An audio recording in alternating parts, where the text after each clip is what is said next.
الحمد للہ والصلاة والسلام علی رسول اللہ وعلی آلہ وصحبہ ومن والہ۔ پیارے بھائیوں اور دینی بہنوں، السلام علیکم ورحمۃ اللہ وبرکاتہ۔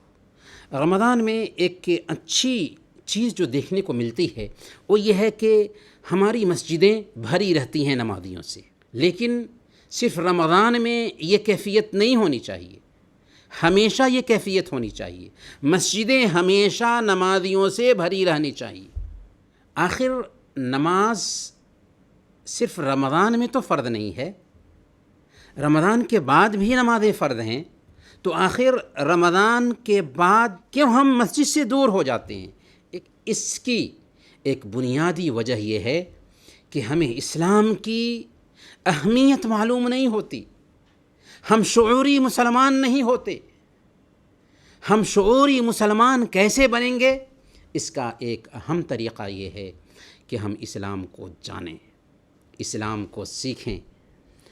دنیا کا ہم کتنا بھی علم رکھتے ہوں، اگر ہمارے پاس دین کا بنیادی نالج نہیں ہے، ہم اللہ کی ذات کے بارے میں نہیں جانتے ہیں، اسلام کے ارکان نہیں جانتے ہیں، ایمان کے ارکان کا نالج نہیں ہے، لا الہ الا اللہ کے معانی اور مطالب نہیں جانتے ہیں، تو سمجھ لیجئے کہ ہم پڑھے لکھے ہونے کے باوجود جاہل ہیں۔ اللہ نے فرمایا یعلمون ظاہرا من الحیات الدنیا وہم عن الآخرۃ ہم غافلون۔ وہ دنیا کے ظاہر کو تو بہت کچھ جانتے ہیں، لیکن آخرت سے وہ غافل ہیں، آخرت کو نہیں جانتے، گویا کہ وہ عالم ہونے کے باوجود جاہل ہیں۔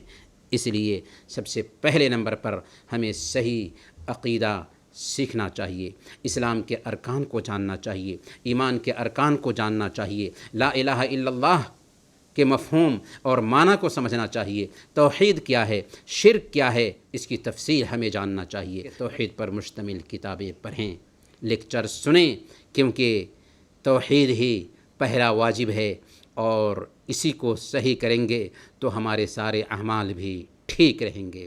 دوسرے نمبر پر نماز کے مسائل سیکھیں، نماز کی دعائیں سیکھیں، نماز ویسے ہی ادا کریں جیسے ہمارے نبی صلی اللہ علیہ وسلم نے ادا کیا، صلو کما رأیتمونی اصلی، ویسے ہی نماز ادا کرو جیسے تم نے ہمیں نماز ادا کرتے ہوئے دیکھا ہے۔ تیسرے نمبر پر قرآن کریم پڑھنا سیکھیں۔ میں نے کویت میں سینٹرل جیل کے اندر دیکھا ایک شخص کو جو جیل ہی میں اسلام قبول کیا، اور چند مہینوں میں اس نے قرآن ناظرہ پڑھنا سیکھ لیا تھا۔ ایسا کیسے ہو سکا؟ اس لیے کہ اس نے اپنے لیے پلاننگ کی، جذبہ آیا اس کے اندر۔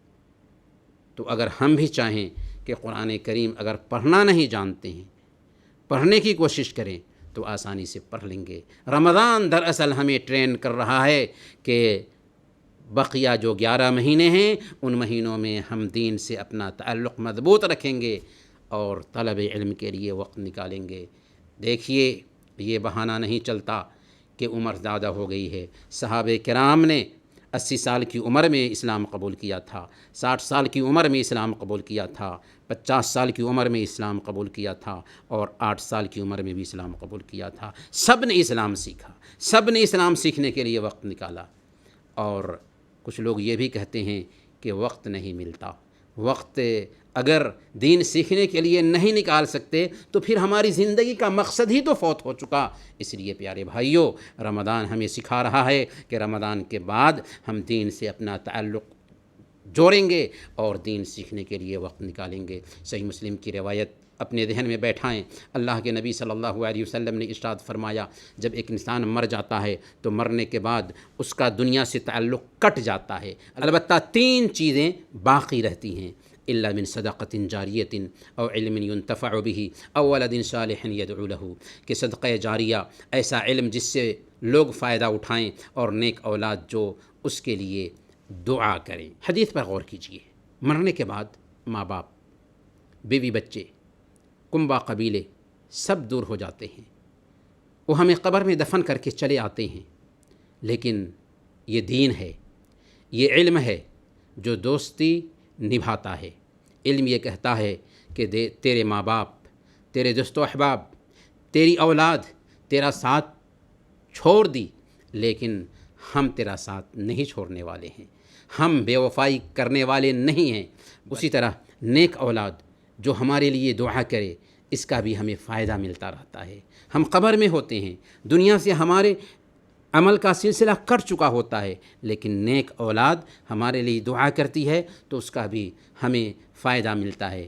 پر فائدہ کب ملے گا؟ جب کہ ہماری اولاد نیک ہوگی، اور ہماری اولاد نیک کب ہوگی؟ جب کہ ہم انہیں دین سکھائیں گے۔ اس لیے خود دین سیکھیں، اپنے بچوں کو دین سکھائیں، اور دین سیکھنے کا ماحول بنائیں۔ اللہ ہم سب کو اس کی توفیق عطا فرمائے، آمین۔ وصلی اللہ علی نبینا محمد وعلی آلہ وصحبہ اجمعین۔